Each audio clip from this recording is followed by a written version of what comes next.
અમદાવાદના સરખેજમાં social media પર મુકાયેલા એક વાંધાજનક સ્ટેટસને પગલે એક જ સમાજના બે જૂથો વચ્ચે અથડામણ થઈ હતી, જેમાં એક વ્યક્તિનું મોત થયું હતું. આ કેસમાં પોલીસે અત્યાર સુધીમાં કુલ 5 આરોપીની ધરપકડ કરી છે અને અન્ય એક આરોપીની શોધખોળ ચાલી રહી છે. ત્યારે આજે પોલીસ દ્વારા સરખેજમાં જ્યાં હત્યા થઈ હતી તે સ્થળે 5 આરોપીઓને લાવીને ઘટનાનું રીકન્સ્ટ્રક્શન કરવામાં આવ્યું હતું.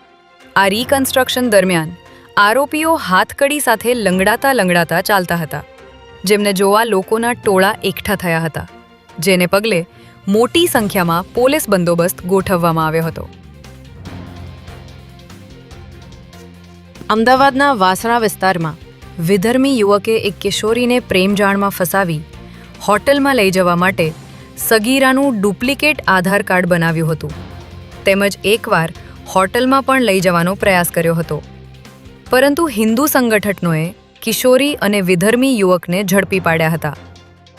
ફરિયાદીની દીકરી તથા તેની બંને બહેનપણીઓ સગીર વયની હોવાનું જાણવા છતાં પ્રેમજાળમાં ફસાવી તેમનું અપહરણ કરી આરોપીઓ લઈ ગયા હોવાની વાત સામે આવતા પોલીસે અમીર અલી શેખ, મુહમ્મદ સિરાજ સલમાની અને અલ્તાબ અલી અંસારીની ધરપકડ કરી છે.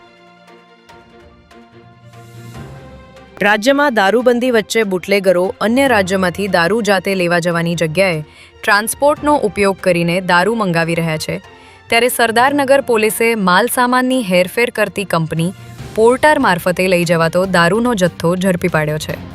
રાજસ્થાનથી કપડાના માલનું બિલ બનાવીને ટ્રાન્સપોર્ટમાં દારૂનો જથ્થો સરદારનગર વિસ્તારમાં મોકલવામાં આવ્યો હતો. ત્યારે પોલીસે બાતમીવાળા ટેમ્પોને મહાવીર કસરત શાળા પાસે રોકાવીને તપાસ કરતા દારૂની 960 જેટલી બોટલો મળી આવી હતી.